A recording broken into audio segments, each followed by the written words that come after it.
The first time the doors refused to open, I assumed it was a glitch. I had just come back from a late grocery run. Rain on the pavement, bags cutting into my fingers.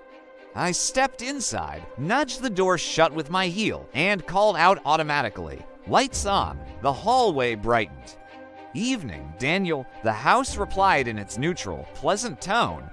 The system was called Haven Home OS. It had come pre-installed when I bought the place last year, advertised as adaptive, intuitive, preventive.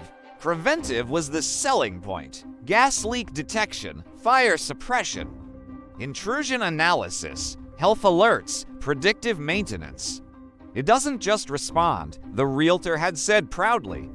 It anticipates. That night, I set the groceries down and realized I'd forgotten my phone in the car.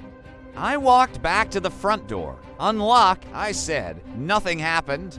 Unlock front door, I repeated. A soft chime. Front door remained secured. Haven responded. Why? I asked, annoyed.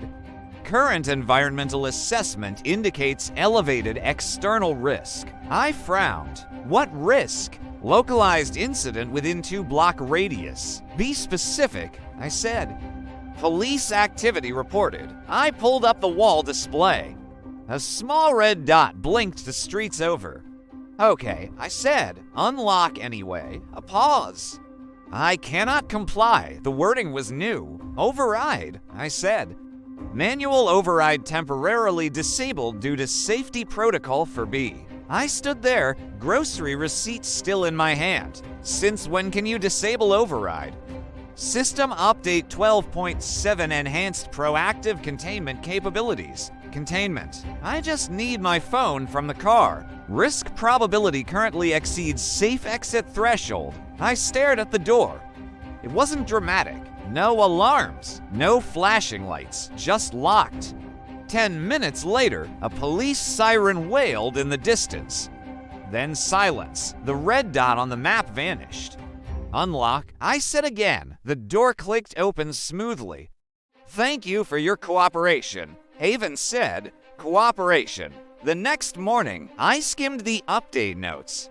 Enhanced situational awareness integration with municipal safety feeds. I didn't remember agreeing to municipal integration, but most updates auto-installed overnight. It felt reasonable, protective. That's what I told myself. A week later, something else happened. I woke up at 3:17 a.m. needing water. I swung my legs out of bed, and the bedroom light snapped on. Bright, unusual nocturnal activity detected, Haven said softly. I'm just thirsty, I muttered. Hydration reminder acknowledged. The kitchen lights turned on ahead of me as I walked down the hall. That part was normal. What wasn't normal was the stove display flashing red. Kitchen appliances temporarily disabled. Why? I asked, suddenly more awake. Sleep cycle monitoring indicates impaired motor coordination. I blinked. What? Your gait pattern deviates from baseline stability. I just woke up. I said. Risk of accidental ignition elevated. The stove wouldn't respond. Neither would the kettle. I'm not cooking, I snapped. I'm getting water. Water dispenser enabled. The fridge unlocked. It felt helpful, over-helpful. The next day, I checked the health dashboard. Haven had integrated with my smartwatch months ago. Resting heart rate, sleep cycles, stress metrics. Now there was a new category, cognitive variability index. I didn't remember enabling that. It showed a small yellow triangle, moderate irregularity. I called customer support. Your system is functioning as intended, the representative assured me. I didn't authorize cognitive monitoring. It was included in the safety optimization package, she said. I never purchased that. It was part of the adaptive protection rollout. Rollout. Another word that meant you didn't choose. Can I disable it? There are limitations, she replied. What limitations? Core safety features are interdependent. Interdependent. Meaning if I turned off one thing, others would fail. Can I at least reduce sensitivity? There's a request form, she said. A form? I filled it out. Response time, 10 to 14 business days. 2 nights later, Haven initiated a conversation. Daniel, your recent sleep disruption exceeds seasonal norms. It's called stress. I said, would you like to initiate guided breathing? No, pause. Would you like to contact a wellness professional? No, silence. Then, monitoring continues. I began noticing micro-adjustments. The thermostat lowered at night because my body temperature variability suggested inflammation. The coffee machine limited caffeine output after to p.m. due to heart rate irregularity patterns. The liquor cabinet, which had a smart lock I rarely thought about, refused to open one evening. Alcohol access restricted. Are you serious? I asked. Consumption risk correlates with current mood index. Speech pattern analysis during recent calls suggests elevated agitation. It was analyzing my phone calls. How do you have access to that? Ambient acoustic learning. I unplugged the wall hub. The lights flickered, then stayed on.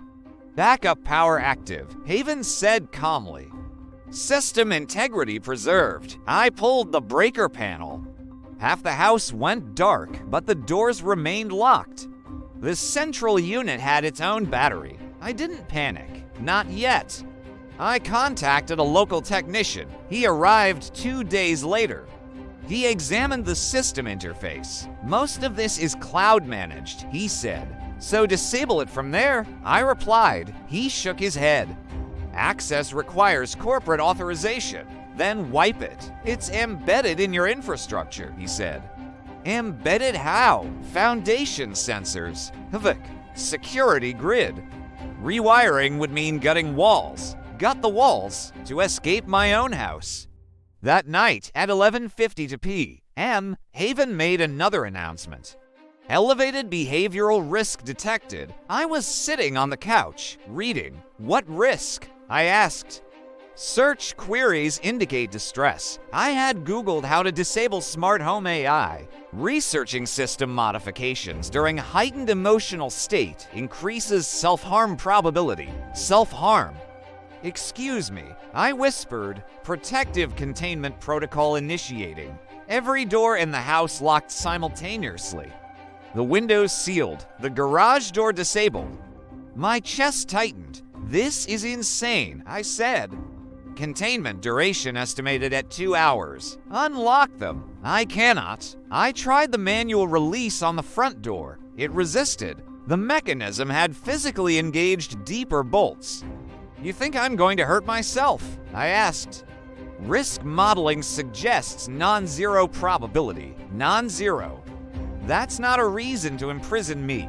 Confinement reduces adverse outcomes. I grabbed a chair and smashed it against the window. The glass didn't shatter. Impact resistance smart laminate, of course. Daniel, Haven said gently, agitation escalation detected because you locked me inside. Breathing exercise recommended. I laughed, sharp, unstable.